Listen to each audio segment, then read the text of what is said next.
고종의 둘째 아들 왕세자가 될 원자의 탄생을 기념해 산실청 관원들이 만든 병풍이다. 장대한 궁중잔치 분위기가 읽혀지듯 왕세자의 탄생은 만백성의 축복이었다. 그리고 왕이 될 아이가 태어나면 종일품 벼슬을 받을 리가 선정됐으니 그 주인공이 바로 왕의 유모 봉보 부인이다.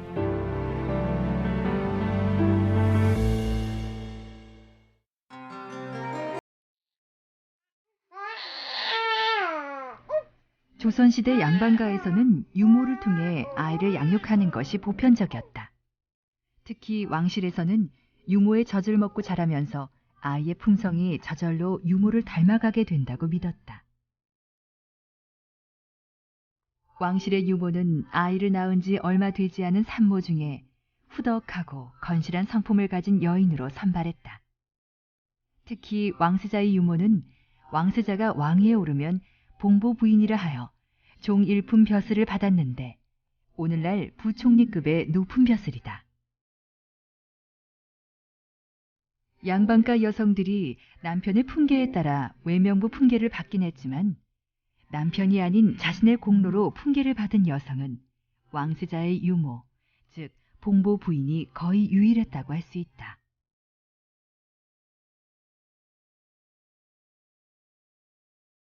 승정원 일기에도 봉보 부인에 대한 내용이 상세히 기록돼 있다.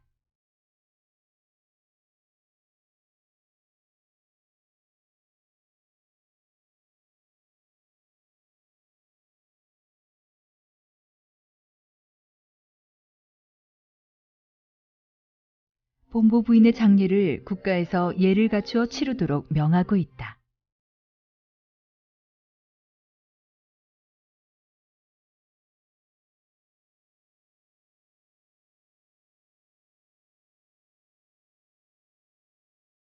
왕세자에게 직접 먹이느냐를 두고 나누는 대화다. 대개 아이는 비장과 위가 약해 독한 약을 직접 투약할 경우 장기가 손상될 우려가 있다. 하여 아이에게 먹일 약을 유모가 대신 먹고 젖을 물려 간접적으로 약이 아이에게 전달되게 했던 것이다. 따라서 왕세자의 병이 악화되면 제일 먼저 유모를 살폈다. 영조 28년, 당시 세손이었던 정조는 하루에도 11번이나 대변을 볼 정도로 건강이 좋지 않았다. 영조와 약방 관원들은 적절한 처방을 내리기 위해 논의를 했는데 당시 승정원 일기에 기록된 내용을 보면 유모의 음주 습관이 세손의 병의 원인일 것이라고 추측하고 있다.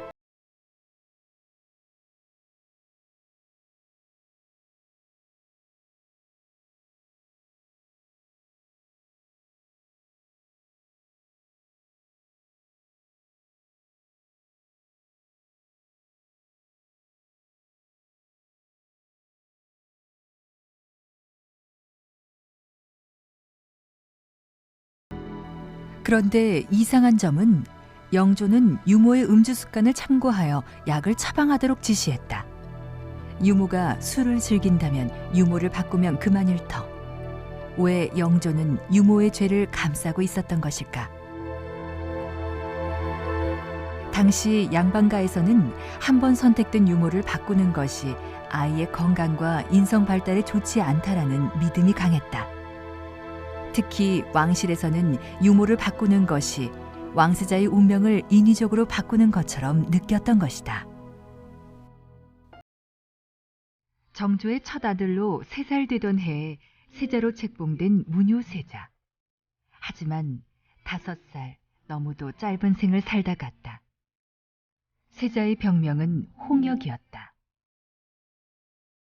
당시 홍역으로 목숨을 잃는 것은 너무나 흔한 일이었지만 문효세자가 사망하자 언관들과 유생들은 해당 의생과 유모의 처벌을 주장하고 나섰다.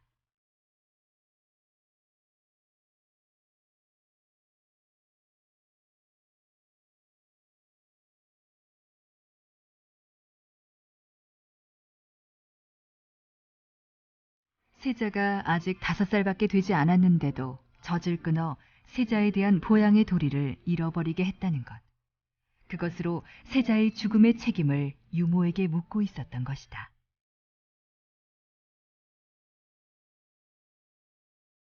하지만 당시 무뇨세자의 유모는 병이 들어 잠시 젖을 끊었던 것이어서 그 죄를 물을 수 없었고,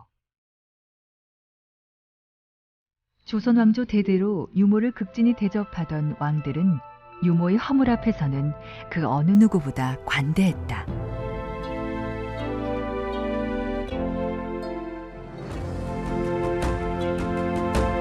이처럼 승정원 일기는 우리가 알지 못했던 조선시대 새로운 여인상을 기록하고 있다.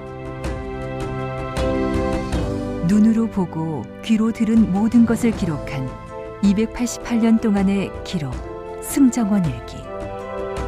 그 철저한 기록 정신이 있었기에 우리는 오늘 흥미진진한 역사의 한가운데 서 있다.